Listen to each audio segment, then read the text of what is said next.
Morning. Morning. I've got a 5-word verse for you. That's it. 1 Thessalonians 5:19. Do not stifle the Spirit. Anybody want to guess what that could mean? I think the key word in that verse is stifle. Something we're not supposed to do. We often hear what we're supposed to do. Be kind to each other, love each other. Here's one of the things we're not supposed to do is stifle the Spirit. What does stifle mean? Anybody? Quench. Something comes to mind. There's another verse that says, don't quench the Spirit. When the Spirit's supposed to be on fire, and you quench the fire, you put it out. So I looked up the word stifle. And it has 3 main meanings. The first one is make unable to breathe properly or suffocate. The second one is restrain or stop oneself acting. Restrain. Don't restrain the Spirit. The third one is prevent or constrain. So don't prevent or constrain the Spirit. Don't restrain the Spirit. Don't suffocate the Spirit. So that means to allow the Spirit to move.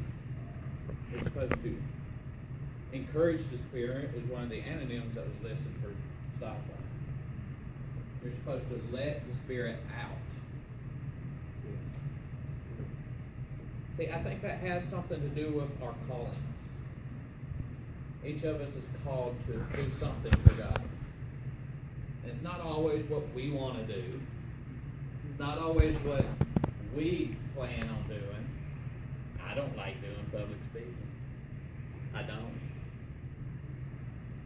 And I'm kind of like Moses. God, I can't speak good. Make me do that. And just like Moses, God said, don't worry, I'm sending you a helper. For Moses, it was Aaron. He was halfway home. Here comes Aaron walking up and said, hey man, I'm your brother. I'm going to talk for you. God told me to. For us, it's the Spirit.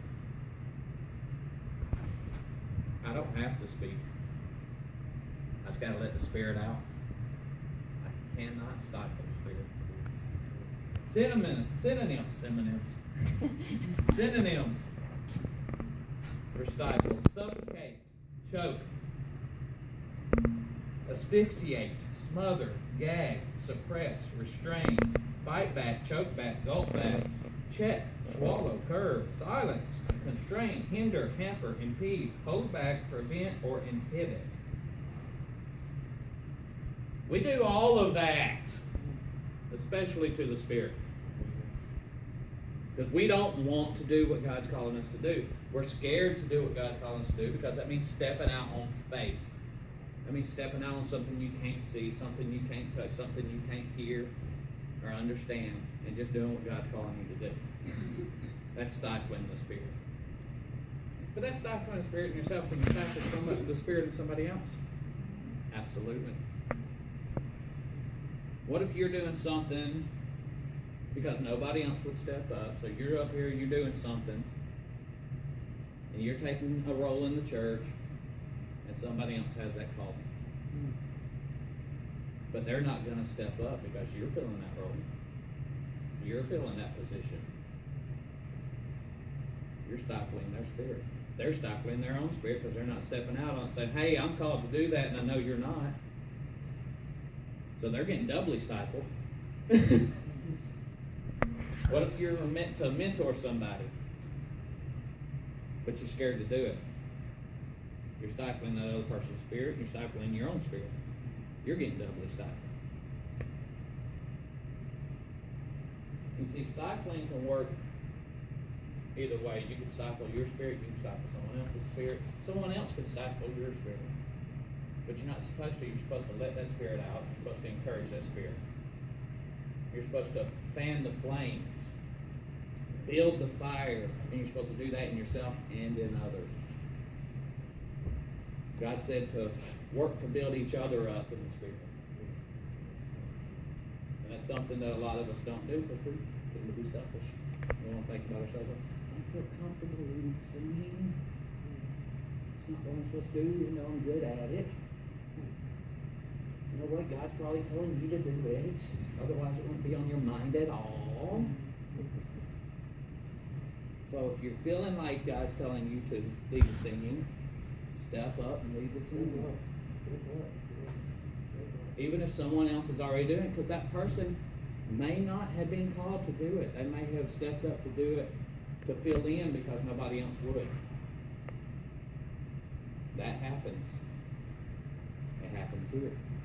I know because I'm doing it. Believe it or not, I stepped up and took that position because nobody else would. I wasn't called to.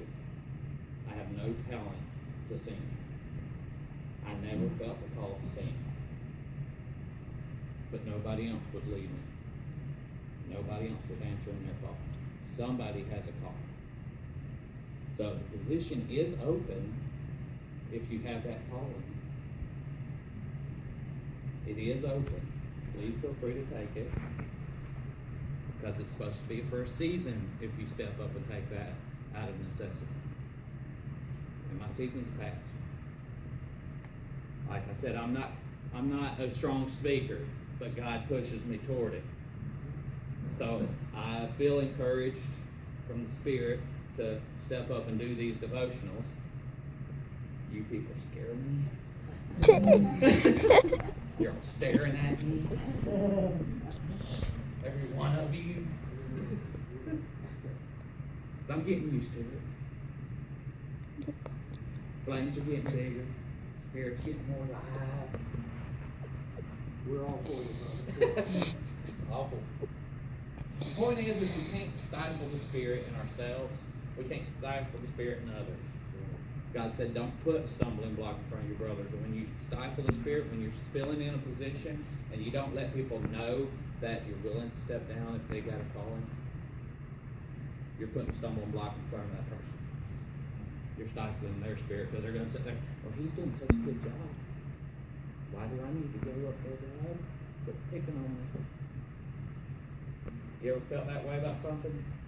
Maybe being a Sunday school teacher, maybe you being a youth director, maybe just being a leader altogether of any kind, doing mission work or leading a community event, or maybe just you got something to say and you're too scared to stand up and give a testimony. Any moment where you tell God, I can't do it, when God's saying, go do it, you're stifling the Spirit. And Paul told us not to.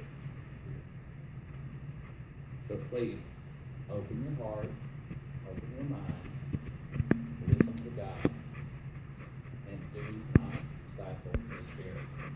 And if you think that, yeah, I'm good at it, but I don't know how, I got 4 more words to you come from the words of Jesus. Thy will be done. Let God rule in your heart.